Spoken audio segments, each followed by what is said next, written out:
ಮಾಜಿ ಸಚಿವ ಗೋಪಾಲಯ್ಯ ಅವರಿಗೆ ಕೊಲೆ ಬೆದರಿಕೆ ಬಂದಿದೆ.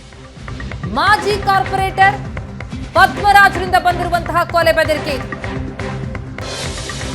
ಗೋಪಾಲಯ್ಯ ಅವರಿಗೆ ಕಾಲ್ ಮಾಡಿ ಕೊಲೆ ಬೆದರಿಕೆ ಒಡ್ಡಿದ್ದಾರೆ ಮಾಜಿ ಕಾರ್ಪೊರೇಟರ್ ಪದ್ಮರಾಜ್. ಕಾಂಗ್ರೆಸ್ ನಾಯಕ ಪದ್ಮರಾಜ್ನನ್ನ ಈಗ ಪೊಲೀಸರು ಬಂಧಿಸಿದ್ದಾರೆ. ಕಾಮಾಕ್ಷಿಪಾಳ್ಯ ಪೊಲೀಸರಿಂದ ಪದ್ಮರಾಜ್ ಬಂಧನವಾಗಿದೆ. ಹಣ ಕೊಡುವಂತೆ ಗೋಪಾಲಯ್ಯಗೆ ಪದ್ಮರಾಜ್ ಬೆದರಿಕೆಯೊಡ್ಡಿರೋ ಕೊಲೆ ಬೆದರಿಕೆ ಹಾಕಿದ್ದಾರೆ. ಗೋಪಾಲಯ್ಯಗೆ ಆವಾಜ್ ಹಾಕಿದಂತಹ ಪದ್ಮರಾಜ್ ಈಗ ಅರೆಸ್ಟ್. ಈ ಹಿಂದೆ ಗೋಪಾಲಯ್ಯ ಜೊತೆಗೇ ಇದ್ರು ಪದ್ಮರಾಜ್. ಆದರೆ ಕಳೆದ ವಿಧಾನಸಭಾ ಚುನಾವಣೆಗೂ ಮುನ್ನ ಕಾಂಗ್ರೆಸ್ ಸೇರ್ಕೊಂಡಿದ್ರು. ನಿನ್ನೆ ರಾತ್ರಿ ಗೋಪಾಲಯ್ಯ ಅವರಿಗೆ ಕರೆ ಮಾಡಿ ಕೊಲೆ ಬೆದರಿಕೆ ಹಾಕಿದ್ದಾರೆ. ಈಗ ಅಂದರ್ ಕಾಮಾಕ್ಷಿಪಾಳ್ಯ ಪೊಲೀಸರು ಪದ್ಮರಾಜ್ನನ್ನ ಬಂಧಿಸಿದ್ದಾರೆ. ಗೋಪಾಲಯ್ಯ ಜೊತೆಗೇ ಇದ್ದಂತಹ ಒಂದು ಕಾಲದಲ್ಲಿ ಜೊತೆಗೇ ಇದ್ದಂತಹ ಪದ್ಮರಾಜ್ ಈಗ ಕಾಂಗ್ರೆಸ್ ಸೇರಿದ್ದಾರೆ. ಕಳೆದ ವಿಧಾನಸಭಾ ಚುನಾವಣೆಗೂ ಮುನ್ನ ಅವರು ಕಾಂಗ್ರೆಸ್ಗೆ ಸೇರ್ಕೊಂಡಿರೋದು. ಕರೆ ಮಾಡಿ ಹಣ ಕೊಡುವಂತೆ ಕೇಳಿದ್ದಾರೆ. ಜೊತೆಗೆ ಕೊಲೆ ಬೆದರಿಕೆ ಹಾಕಿರುವಂತಹ ಹಿನ್ನೆಲೆಯಲ್ಲಿ ಈಗ ಕಾಮಾಕ್ಷಿಪಾಳ್ಯ ಪೊಲೀಸರು ಪದ್ಮರಾಜ್ನನ್ನ ಬಂಧಿಸಿದ್ದಾರೆ. ಕೊಲೆ ಬೆದರಿಕೆಯೊಡ್ಡಿದ ಆರೋಪದಡಿ ಕಾಂಗ್ರೆಸ್ ನಾಯಕ ಪದ್ಮರಾಜ್ ಈಗ ಅರೆಸ್ಟ್. ಮಾಜಿ ಕಾರ್ಪೊರೇಟರ್ ಪದ್ಮರಾಜ್. ಇನ್ನು ಈ ಪ್ರಾಣ ಬೆದರಿಕೆಯ ಬಗ್ಗೆ ವಿಧಾನಸಭೆಯಲ್ಲೂ ಕೂಡ ಗೋಪಾಲಯ್ಯ ಪ್ರಸ್ತಾಪಿಸಿದರು. ಮಾಜಿ ಕಾರ್ಪೊರೇಟರ್ ಪದ್ಮರಾಜ್ ವಿರುದ್ಧ ಆಕ್ರೋಶವನ್ನ ವ್ಯಕ್ತಪಡಿಸಿದ್ದಾರೆ ಗೋಪಾಲಯ್ಯ. ನಿನ್ನೆ ರಾತ್ರಿ ನನಗೆ ಕರೆ ಮಾಡಿ ಅವಾಚ್ಯವಾಗಿ ನಿಂದಿಸಿದ. ನಾನಾ ಪದಗಳನ್ನ ಇಲ್ಲಿ ಹೇಳೋದಕ್ಕೆ ಸಾಧ್ಯ ಇಲ್ಲ. ಪದ್ಮರಾಜ್ ಅನೇಕ ಬಾರಿ ಈ ರೀತಿ ಬೆದರಿಕೆ ಹಾಕಿದ್ದಾರೆ. ಹೀಗಾಗಿ ನನಗೆ ನನ್ನ ಕುಟುಂಬಕ್ಕೆ ಸೂಕ್ತ ರಕ್ಷಣೆ ಕೊಡಿಸಿ, ಆತನನ್ನ ಬಂಧಿಸಲು ಹೋದಂತಹ ಪೊಲೀಸರನ್ನೇ ದಾರಿ ತಪ್ಪಿಸಿದ್ದಾನೆ, ಆತನನ್ನ ಗಡೀಪಾರು ಮಾಡಿ ಈ ಪ್ರಕರಣವನ್ನ ಇಲ್ಲಿಗೆ ಬಿಡಬಾರದು ಅಂತ ವಿಧಾನಸಭೆಯಲ್ಲಿ ಮಾಜಿ ಸಚಿವ ಗೋಪಾಲಯ್ಯ ಆಗ್ರಹಿಸಿದ. ಸನ್ಮಾನ್ಯ ಸಭಾಧ್ಯಕ್ಷೆ, ನಿನ್ನೆ ರಾತ್ರಿ 11 ಗಂಟೆ 1 ನಿಮಿಷದಲ್ಲಿ ಪದ್ಮರಾಜ್ ಅಂತಕ್ಕಂಥ ಮಾಜಿ ಮಹಾನಗರ ಪಾಲಿಕೆ ಸದಸ್ಯನಿಂದ ನನಗೆ ಕರೆ ಬರ್ತದೆ. ಹಣಕ್ಕೆ ಒತ್ತಾಯ ಮಾಡ್ತೇನೆ. ನಾನು ಹೇಳ್ತೀನಿ, ನೀನೇ ನನ್ನ ದೊಡ್ಡಪ್ಪನ ಮಗನ ಚಿಕ್ಕಪ್ಪನ ಮಗನ ಕೊಡೋದಕ್ಕೆ ಅಂತಕ್ಕಂಥದ್ದು. ಇದನ್ನ ಬಹುಶಃ ಈ ಸಭೆಯಲ್ಲಿ ಅವ್ನು ಮಾತಾಡಿರ್ತಕ್ಕಂಥ ಶಬ್ದಗಳನ್ನ ನನ್ನ ಬಾಯಲ್ಲಿ ಯಾರೂ ಕೇಳಿರೋದಕ್ಕೆ ಸಾಧ್ಯ ಇಲ್ಲ. ಅತ್ಯಂತ ಕೆಟ್ಟದ ಪದಗಳಿಂದ, ಅವ್ಯಾಚ್ಯ ಶಬ್ದಗಳಿಂದ ನನ್ನ ಕುಟುಂಬವನ್ನ ನಿಲ್ಲಿಸಿ, ನಿನ್ನ ಮನೆ ಹತ್ರ ಕಳಿಸಿ, ನಿಮ್ಮ ಮನೆಗೆ ಲೂಟಿ ಮಾಡಿಸ್ತೀನಿ, ಬೆದರಿಕೆ ಆಗ್ತೇನೆ, ನನಗೆ ನನ್ನ ಕುಟುಂಬಕ್ಕೆ ಕೊಲೆ ಬೆದರಿಕೆ ಆಗ್ತೇನೆ. ಬಹುಶಃ ನನ್ನ ತಿಳಿದಾಗೆ ನನ್ನ ಒಬ್ಬನಿಗೆಲ್ಲ ಹಾಕಿರ್ತಕ್ಕಂಥದ್ದು ಅವನು ರಾತ್ರಿ ಇವತ್ತಾಯ್ತು ಅಂತಂದ್ರೆ ಕುಡ್ದು ಮದ ಏರಿದಾಗ ಅನೇಕ ಜನ ಮಾಜಿ ಸಚಿವರಿಗೆ, ಶಾಸಕರಿಗೆ ಆಗಿರ್ತಕ್ಕಂಥದ್ದು ನನ್ನ ಗಮನಕ್ಕೆ ಬಂದಿದೆ. ಅವನು ಕ್ಲಬ್ಗಳು ನಡೆಸ್ತಾನೆ, ಬಸವೇಶ್ವರ ಲಿಮಿಟ್ ವ್ಯಾಪ್ತಿನಲ್ಲಿ ಕ್ಲಬ್ಗಳು ನಡೆಸ್ತಾನೆ.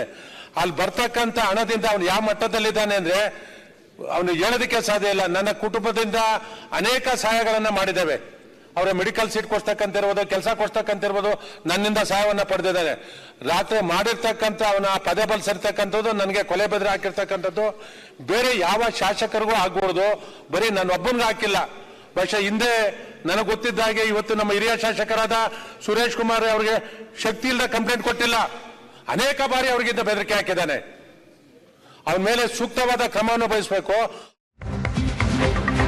ಮಾಜಿ ಸಚಿವ ಗೋಪಾಲಯ್ಯ ಅವರಿಗೆ ಈ ರೀತಿ ಪ್ರಾಣ ಬೆದರಿಕೆಯೊಡ್ಡಿದ ಮಾಜಿ ಕಾರ್ಪೊರೇಟರ್ ಪದ್ಮರಾಜ್ ವಿರುದ್ಧ ಕ್ರಮ ತೆಗೆದುಕೊಳ್ಳುವಂತೆ ಬಿಜೆಪಿ ಆಗ್ರಹಿಸ್ತಾ ಇದೆ.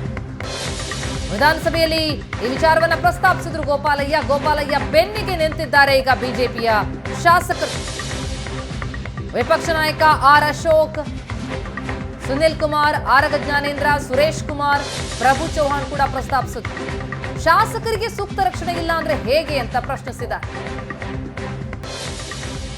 ವಿಧಾನದಲ್ಲಿ ನನಗೆ ರಕ್ಷಣೆ ಕೊಡಬೇಕು ಅನ್ನುವಷ್ಟರ ಮಟ್ಟಿಗೆ ಘಟನೆ ಮುಂದುವರಿತಿದೆ ಅಂತಂದ್ರೆ ನೀವು ಶಾಸಕರ ರಕ್ಷಣೆ ಕೊಡಬೇಕಾಗಿರೋದು. ಇವತ್ತು ಸರ್ಕಾರಕ್ಕೆ ತಕ್ಷಣ ಹೇಳಬೇಕು. ಇದರಲ್ಲಿ ಯಾವುದೇ ರಾಜಕಾರಣದ ಮಾತುಕತೆಗಳು ಬೇಡ. ಒಬ್ಬ ಶಾಸಕ ಸದನದಲ್ಲಿ ನನ್ನ ಕುಟುಂಬಕ್ಕೆ ರಕ್ಷಣೆ ಕೊಡಬೇಕು ಅಂತಂದ್ರೆ ಯಾರು ಹೊಣೆ ಸರ್? ನನ್ನ ಪೊಲೀಸ್ ಕಂಪ್ಲೇಂಟ್ ಕೊಟ್ಟ ನಂತರ ಅವನು ಅರೆಸ್ಟ್ ಮಾಡಕ್ಕೆ ಸರ್ಕಾರ ತಯಾರಿಲ್ಲ ಅಂತಂದ್ರೆ ಏನ್ ಪ್ರಶ್ನೆ ಇದು? ನೋಡಿ, ದಯಮಾಡಿ ಅಲ್ಲ ನೀವು ಸರ್, ಇದನ್ನ ಸರ್ಕಾರ ಯಾರು ಮಾಡ್ಕೋಬೇಡಿ. ಅವರು ಹೇಳ್ತಾರೆ ಅಧಿಕಾರಿಗಳು ಸ್ಪಂದಿಸಿದಂತೆ ತಕ್ಷಣ ಗಮನ ಕೊಡಬೇಕು. ರಕ್ಷಣೆ ಇಲ್ಲ ಅಂದ್ರೆ ಹೆಂಗಾಗುತ್ತೆ? ಸೀರಿಯಸ್ ಮಾಡ್ರಿ ಸರ್, ಗಂಭೀರ ವಿಷಯ ಇದೆ. ಮಾಜಿ ಸಚಿವರು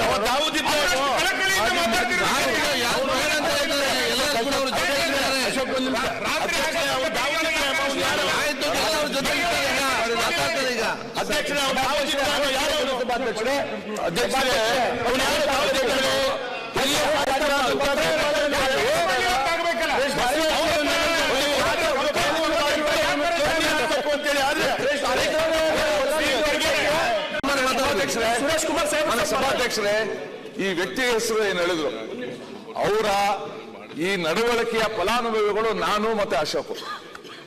ಇದು ನಿರಂತರವಾಗಿ ನಡ್ಕೊಂಡು ಬರ್ತಾ ಇದೆ. ಒಂದು ಅಟ್ಟಹಾಸ. ಅವ್ರದೇ ಸ್ವಂತ ಇಡೀ ಬೆಂಗಳೂರಲ್ಲಿ ಎಲ್ಲೂ ಕ್ಲಬ್ ನಡೀದೇ ಇದ್ರು ಕೂಡ ಅವ್ರ ಕಟ್ಟಡದಲ್ಲಿ ಕ್ಲಬ್ ನಡೆಯುತ್ತೆ. ಈಗ ಅವರು ಕಂಪ್ಲೇಂಟ್ ಕೊಟ್ಟಿದ್ದಾರೆ ರಾತ್ರಿ 11:30 ಮನೆಯಲ್ಲೇ ಇದ್ದಾರೆ. ಇದು ಅವ್ರಿಗೆ ಯಾಕೆ ಅರೆಸ್ಟ್ ಮಾಡಕ್ಕಾಗಿಲ್ಲ? ಬಹಳ ಸಿಂಪಲ್ ಇದು. ಮನೆ ಒಳಗಡೆ ಇದ್ದಾರೆ. ಸನ್ಮಾನ್ಯ ಗೋಪಾಲಯ್ಯನವರು ಇವತ್ತು ಬಹಳ ನೋವಿನಿಂದ ಅವರು ಈ ಮಾತುಗಳನ್ನ ಹೇಳಿದ್ದಾರೆ. ಗೋಪಾಲಯ್ಯನವರು ಒಬ್ಬರೇ ಅಲ್ಲ, ಅವರ ಶ್ರೀಮತಿಯವರು ಕೂಡ ಮೇಯರ್ ಆಗಿದ್ರು ಅಲ್ಲ, ಡೆಪ್ಟಿ ಮೇಯರ್ ಆಗಿ ಕೆಲಸ ಮಾಡಿದ್ದಾರೆ. ಅವ್ರ ಇಡೀ ಕುಟುಂಬ ರಾಜಕಾರಣದಲ್ಲಿದೆ. ಸೊ ಅಂತ ವ್ಯಕ್ತಿಗಳಿಗೆ ಈ ತರ ಬೆದರಿಕೆ ಹಾಕುವಂಥದ್ದು, ಮತ್ತೆ ಇಷ್ಟು ಬೆದರಿಕೆ ಹಾಕಿ ಇಷ್ಟು ಗಂಟೆ ಆದ್ರೂ ಕೂಡ ಅವನ ಮೇಲೆ ಅವನು ಕುಡಿದಿದ್ದಾನೆ, ಅದನ್ನ ಇಳಿದ ಮೇಲೆ ಕರ್ಕೊಂಬರೋದು ಅಂತ ಆದ್ರೆ ಏನ್ ಹಂಗೆ ಏನಾನ ರೂಲ್ಸ್ ಇದೆಯಾ? ಅಲ್ಲಲ್ಲ, ನನ್ಗೆ ಗೊತ್ತಿಲ್ಲ. ಹೋಮ್ ಮಿನಿಸ್ಟರ್ ಎಲ್ಲ ಹಂಗೇನಾನ ರೂಲ್ಸ್ ಇದೆಯಾ? ಕುಡ್ದಾದ್ಮೇಲೆ ಏನಾನ ಅವನ್ನ ಕೂಡಿಸಿ ನಿಶೆ ಇಳಿದ ಮೇಲೆ ಕೇಸ್ ಹಾಕೋದೇನಾನ ಇದೆಯಾ? ಆಗ್ಲೇ